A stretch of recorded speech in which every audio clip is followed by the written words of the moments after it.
away for sure and clear my head and just kind of see what's going on with everything. A lot of guys' futures that are, uncertain, myself included. That's what's sad about it most. Getting this far, obviously there's going to be an end to it at some point, whether we make it past this one or not, but just the uncertainty is tough, and the finality of it all. All right, Shannon, what is he really saying here? He's upset. He said, you drafted a guy, you traded up to get a guy that had no bearing in this offseason. When we could have got a defensive guy, we could have got a lineman, we could have got a linebacker, we could have got a safety, could have got a cornerback. But no, y'all. So now I've got the power again.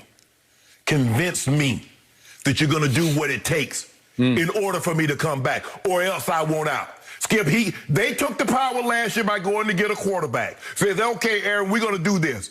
But 48-5 is going to be this year's MVP. He now has the power, and he wants those higher up. Mark Murphy, you're going to have to convince your guy that you're going to build, that you're going to put some pieces in place on the other side of the football. Or what? Or I'm going to ask for ask the Houston Texans, or what? That's going to be or what? He has the power, absolutely now. What if they say, or not? Okay, well, then do it your way.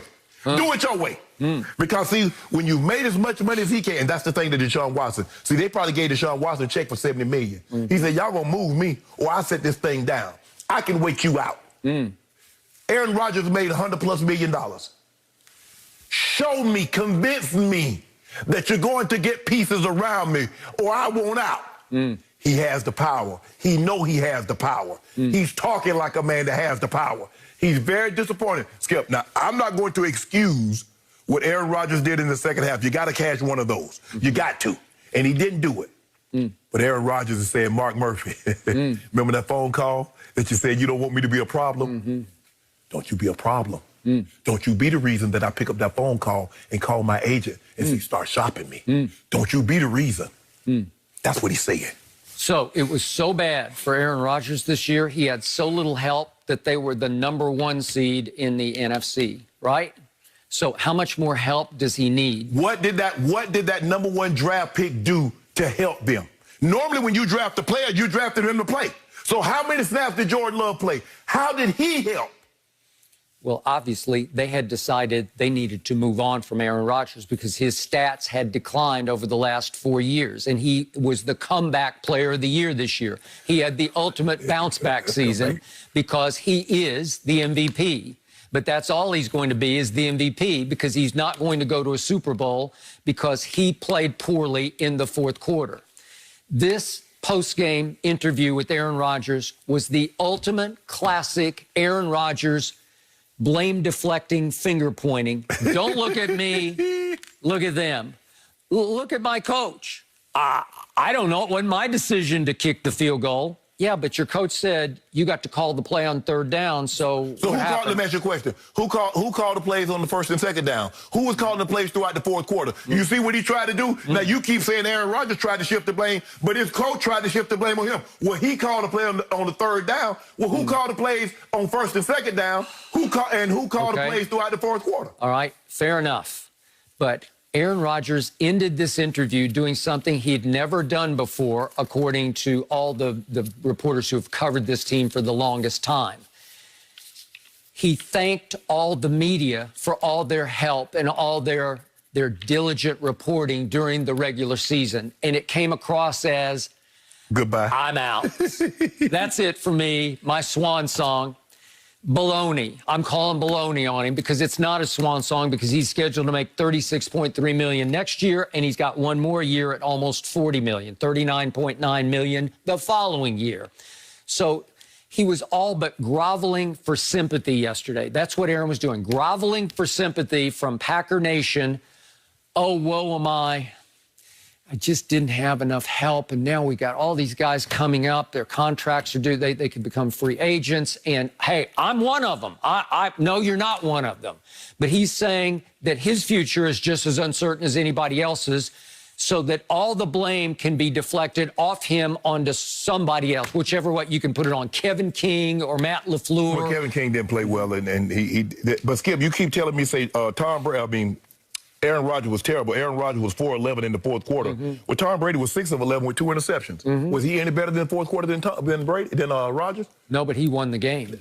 No, he won or the defense. You see what you did? No. You see what you did? Did he outplay Aaron Rodgers? No! Oh, stop it. No, he did not. What were the QBRs for the game? Look at him. Huh? I'm trying to... What were the QBRs? Yeah. Wait, hold on. Time out. QBR says Tom Brady had a 75, Aaron Rodgers had a 67. So I think Tom Brady outplayed him. I'm trying to understand. Somebody that throws 3 interceptions, has 2 interceptions that are dropped, and somehow he has a better QBR than a guy that throws for 3 touchdowns and 1 interception. Because he had 6 drops. 6 drops had Tom Brady. And again, I told you his first half, that's the greatest first half he's ever played in all of his playoff life. So was the second half the worst, worst second half he's ever played in his playoff life? No, I wouldn't say that. He got them home. Skip, Yeah. a guy throws 3 interceptions. He's 6 of 11 in the fourth quarter, and you say, oh, because he got him home, he played well. Really? Was he playing against 2 backup safeties? No. Aaron was. The other guy should have been backup. Did Aaron say one word about I stunk? Did he say one word about I apologize for my play in the fourth quarter? He would never say that. He would take zero blame. Let me ask you a question. He is the ultimate blame deflector. Let me ask you a question. In all the losses this year, when did Tom Brady say it was his fault? Oh, he's when they lost to Tennessee his last game. Did he say it was his fault that he threw those pick 6? That's swan song. That's game over. Okay, then. Yeah, but his 5 losses, he always says, I got to play better. Okay. That's my fault. But why is it that you expect everybody else to say take ownership of a loss, but not Brady? Well, I expect Aaron Rodgers to take ownership of 1 loss. He's 1-4 in NFC Championship games. He did not play. It stinks. He played well, but he didn't play great when he needed to. You can't say he played well when he was 4 of 11 in the fourth quarter. With the money on the table against 2 backup safeties, he was gagging. Okay, tell me what Tom Brady did in the fourth quarter. Well, who won the game? See, that was Skip. No, but who did? He got the game home. Skip, you can't He's playing chess. So when LeBron James doesn't play well in the fourth quarter and they win, why do you criticize I don't him? care about LeBron. But see, now you don't care because you can't have it. In this conversation. We're talking about the GOAT. You can't do that. You can't say because he won, he played great when he didn't. Okay, but he played great enough to put Aaron on his heels the whole game, and Aaron folded right on schedule. Skip, you say the fourth quarter is the money quarter. Yeah. That's what you said. So now it's about the first half. Well, somebody else plays great in the first half, but don't come up well in the second half. You're like, oh, he's not clutch. Now all of a sudden you turn the argument around and says, well, all Brady needed to do was the first half. I'm confused. Well, first 3 quarters, yeah. Did he throw an interception in the third quarter? Late, yeah, he did. So in the end, you know what this game exposed? It exposed the 2 most overhyped, overrated figures in the National Football League. One is Aaron Rodgers and the other is Bill Belichick. That's what happened in this game. They both got exposed by Thomas Edward Patrick Brady Jr. That's what happened. Skip, look, Rodgers had Brady thrown for 350, 3 touchdowns, had a clean game. I could give you that. Skip, he did not play well. Did you hear one word out of his mouth about, I should have played better? No. All you heard was, I think I might just take my football and go home. Skip, I've had enough. Skip, the defense was outstanding, just like last week. And what I've told you all year, what I've been saying, Tom Brady has put together fractions of games. He played good first half. He played a good quarter. He played a good second half. And because he wins, you whitewash every other bad thing that he did. You said because he won, he played great when he did not. Boy, I thought at Washington, I thought he played great from start to finish. No, he did, Skip. Go back and look at it. The game was, he started low, he got good in the middle, and then he finished it. Then down passes the regular season. I'm talking about the post. See, we're not talking about that. We're not talking about that. We're not talking about that. Well, how do you, if you throw 40 touchdowns and you are this great, how did you lose a game? Do you realize that until yesterday, Tom Brady had gone 392 road passes without an interception? But all of a sudden, he says, I got to hit one more big play to save this game. Hold on. So one more big play. Hold on. Wait a minute. You said, now you saying Tom Brady says, I got to hit one more big play to win this game. But on 3rd and 6, when he has Chris Godwin wide open, well, I don't want to make that because I got to worry about a pick 6. Okay, it's a pick 6 throw. You know that.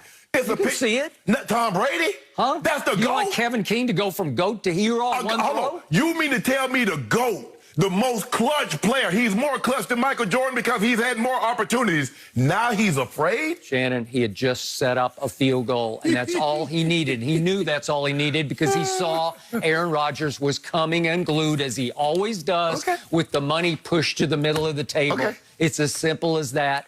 And the diva was on full display after the game.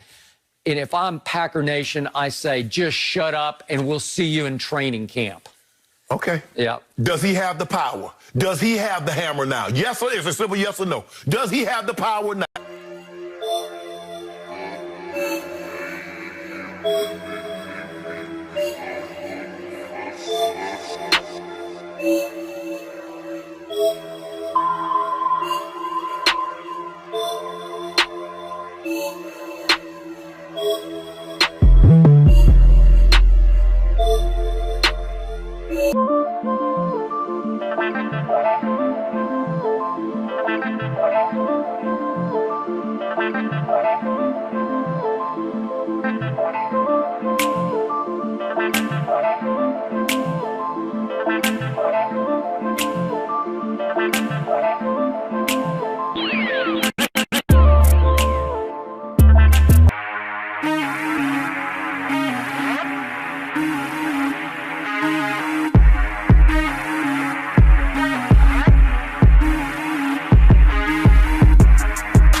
You're going to have to convince your guy that you're going to build, that you're going to put some pieces in place on the other side of the football. Or what? Or I'm going to ask for ask the Houston Texans, or what? That's going to be or what? He has the power, absolutely now. What if they say, or not? Okay, well, then do it your way. Do it your